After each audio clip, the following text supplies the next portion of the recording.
Madam నమస్తే అండి. నిన్న రాప్తాడులో జరిగిన సీఎం జగన్మోహన్ రెడ్డి గారి సభలో ప్రసంగిస్తూ 175 నియోజకవర్గాలు అలాగే 25 ఎంపీ స్థానాలు కూడా నన్ను గెలిపించండి అని చెప్పేసి ప్రజలను ఉద్దేశించి ఆయన అడుగుతున్న పరిస్థితి ఎలా చూస్తారు అసలు? జగన్మోహన్ రెడ్డి రాప్తాడు సభలో 175కి 175 25 ఎంపీ స్థానాలను అడిగావు.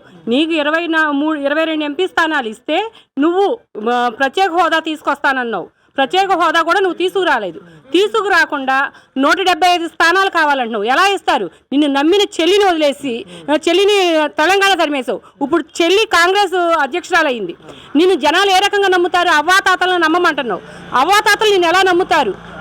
జగన్మోహన్ రెడ్డి ప్రతి జనవరి 1కి సంవత్సరం జనవరి 1కి జాబ్ క్యాలెండర్ రిలీజ్ చేస్తానన్నాడు. సంపూర్ణ మద్యపాన నిషేధం ఇస్తామన్నావు. నువ్వు ఇది చేసావు. జనాలకు వాగ్దానాలు, నువ్వే వాగ్దానాలు నిలబెట్టుకున్న వాగ్దానంలో ఒక్కటిని చూపించు. ఇప్పుడు గ్రామ వాలంటీర్లు అంటారు, అవన్నీ బాబు గారు పెట్టినయే, నువ్వు పేరు మార్చి పెట్టావు.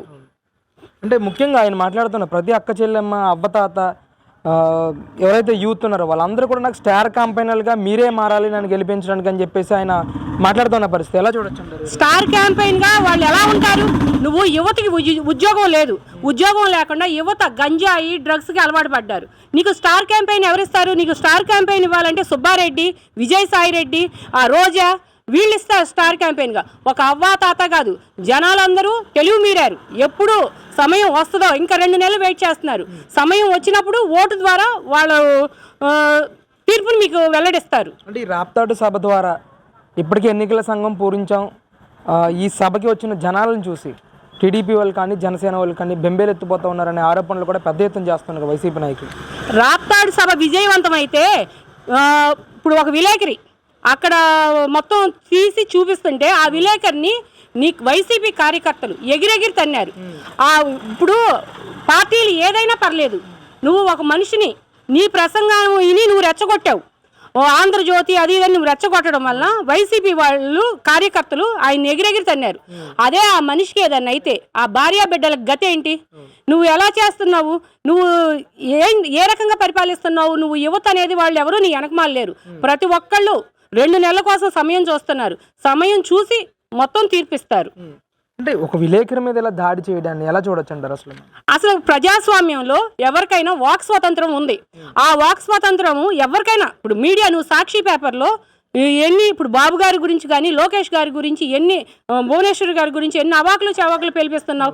కానీ ఏ రకంగా అయినా సరే కూడా మా టీడీపీ కార్యకర్తలు కానీ మా నాయకులు కానీ వాళ్ళ విజ్ఞతను వదిలిపెట్టకుండా మీ ఇష్టానికి మీరు ఎట్లా అయినా మాట్లాడుకోండి అని ఉద్దేశం వదిలేశారు. కానీ వాళ్ళ మీద కూడా దాడికి మేము పాల్పడలే. అదే చంద్రబాబు నాయుడు గారు మాకు ఆదేశిస్తే ఆయన మమ్మల్ని అమ్మ మీరు చూడండి అమ్మంటే మేము వెళ్ళి కొట్టగలము. కాకపోతే కొట్టే సాంప్రదాయం తెలుగుదేశం పార్టీకి లేదు. నువ్వు జనాలను కొట్టి దొంగతనంగా ఇళ్ల స్థలాలు రాపించుకుంటున్నావు. ఇప్పుడు వీళ్ళందరికీ ఇళ్ల స్థలాలు నువ్వు ఇచ్చావు జగన్మోహన్ రెడ్డి. ఆ ఇళ్ల స్థలాలు నువ్వు రిజిస్ట్రేషన్ ఆఫీస్కి వెళ్ళి నువ్వు రిజిస్ట్రేషన్ చేసావా? రిజిస్ట్రేషన్ చేయకుండా వాళ్ళకి కాగితాలు ఇచ్చావు. ఆ కాగితాలు వాళ్ళకి ఏ రకంగా పనికి వస్తాయి? నువ్వు కాగితాలు రిజిస్ట్రేషన్ ఆఫీస్లో వాళ్ళకి రిజిస్ట్రేషన్ చేస్తే నువ్వు ఇల్లు ఇచ్చావు, ఇళ్ల స్థలం ఇచ్చావని మేము చెప్తాం. ఉట్టి కాగితం ఇచ్చావు. మొన్న నీ సభలోనే ఒక అబ్బాయి పైకెక్కి మొత్తం చించి పారేశాడు. అంటే నీ కాగితానికి విలువ లేదు. నువ్వు రిజిస్ట్రేషన్ చేయి, ఈ రిజిస్ట్రేషన్ ఆఫీస్కి తీసుకెళ్ళి మేము కూడా స్వాగతిస్తాము. అంటే కాగితాలు ఇచ్చారు కానీ పట్టాలు ఇచ్చారు కానీ స్థలాలు ఇవ్వలేదంటారా? పట్టాలు ఇచ్చారు, పట్టాలని ఎక్కడో చూపించారు, ఆ కాగితం ఇచ్చారు. ఇప్పుడు ఏదైనా ఇప్పుడు మనం స్థలం అనేది కొనుక్కుంటే ఎవరైనా మన పేరు మీద మనం కొనుక్కుంటే మనం రిజిస్ట్రేషన్ ఆఫీస్కి వెళ్ళాలి. నువ్వు రిజిస్ట్రేషన్ ఆఫీస్కి వెళ్ళకుండా కాగితం ఇచ్చి అదే నీ స్థలం అంటే నువ్వు అదే కాగితం 10 మందికి ఇస్తావు. 10 మంది ఆ 1 సెంటు కోసం కొట్టుకోవాల్సి వస్తుంది. అది ఎలా అవుతుంది? నువ్వు రిజిస్ట్రేషన్ ఆఫీస్కి వెళ్ళి స్థలం వాళ్ళ పేరు మీద రిజిస్ట్రేషన్ చేయి, అప్పుడు నువ్వు న్యాయంగా చేస్తావని మేము భావిస్తాం. అంటే వచ్చే ఎలక్షన్ మీద కూడా కామెంట్ చేస్తున్నారు పెత్తందారులకి పేదలకి మధ్య జరిగే యుద్ధం అని. పెత్తందారులు ఎవరో పేదలు ఎవరో తెలుస్తుంది. పెత్తందారులు కాబట్టి నువ్వు రుషికొండని కోట్లతో బిల్డింగ్ కట్టావు. నిన్న లోకేష్ గారు చెప్పారు మొత్తం రాంగాల్నే జనాలకి అది ఇచ్చేస్తానని. నువ్వు పెత్తందారులు ఎవరు? నీ దగ్గరికి ఒక దళితులు రావాలన్నా కూడా నీ గేటు దగ్గర నీ గుమ్మం దగ్గర నుంచోవాలి. అదే చంద్రబాబు నాయుడు గారి దగ్గరికి లోకేష్ గారి దగ్గరికి వెళ్ళాలంటే చంద్రబాబు నాయుడు గారి దగ్గరికి వెళ్ళొచ్చు. నీ దగ్గరికి దళిత మంత్రిని ఎవరిని రానిచ్చో? అందరూ చేతులు కట్టుకొని నుంచుంటున్నారు. నువ్వు దళితులు అని నువ్వు ఎలా అంటున్నావో మాకు అర్థం కావట్లేదు. 2024 ఎలక్షన్ టీడీపీ జనసేన పొత్తు మీద కూడా తీవ్రమైన విమర్శలు వస్తూ ఉన్నాయి. ఒకవైపు నేను 170 స్థానాల్లో కూడా నేను గెలిస్తే నాకు ధీమాకృతం చేస్తున్నారు వైసీపీ నాయకులు. ఏంటి అసలు ఎలా ఉండబోతుంది ఎలక్షన్? పొత్తు అంటే కొన్ని అనివార్య కారణాల వల్ల పొత్తు పెట్టుకోవాల్సి వచ్చిందండి. 175 అంటున్నావు కదా, నీకు 175 కాదు, కడపలో నువ్వు పులివెందుల బీటెక్ రవి మీద గెలువు, లేకపోతే నీ చెల్లెలు ఎదురుగా షర్మిల పోటీ చేస్తానంటుంది. కడపలో షర్మిల పోటీ చేస్తే నువ్వు గెలవగలుగుతావా? జగన్మోహన్ రెడ్డి అన్న వదిలిన బాణం అని వచ్చింది. చెల్లిని షర్మిలని సునీతమ్మను కూడా రేపు నువ్వు చంపడానికి కూడా వెనకాడవు.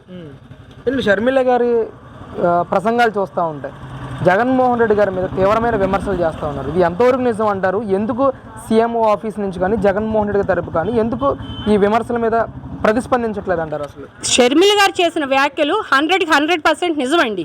అవి చేయడం వలన ఆవిడ కూడా ఒక బాధితురాలే. జగన్మోహన్ రెడ్డి తరపున ఆవిడ కూడా, షర్మిల గారు కూడా ఒక బాధితురాలే. కాకపోతే నీ చెల్లెలు కాబట్టి నిన్ను శంషేర్గా మొహం మీద అనగలిగింది.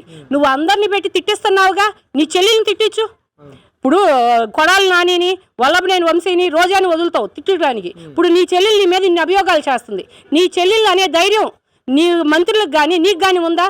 నీ షర్మిలని ఏమైనా అనగలిగితే నీ బతుకంతా బయట పెట్టడానికి షర్మిల ముందుంది. సునీతమ్మ వివేకానంద రెడ్డి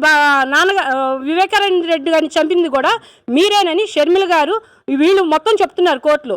అందుకేగా ఇక్కడ ఆంధ్రప్రదేశ్లో న్యాయం జరగదని తెలంగాణకి వెళ్ళి న్యాయం కోరుకుంటున్నారు వాళ్ళు. ఈరోజు సూపర్ 6 కార్యక్రమాలని ప్రజల్లోకి తీసుకెళ్లే కార్యక్రమాలు కూడా చేస్తా ఉన్నారు. ప్రజాస్పందన ఏ విధంగా ఉంది అసలు ఈ మేనిఫెస్టో మీద?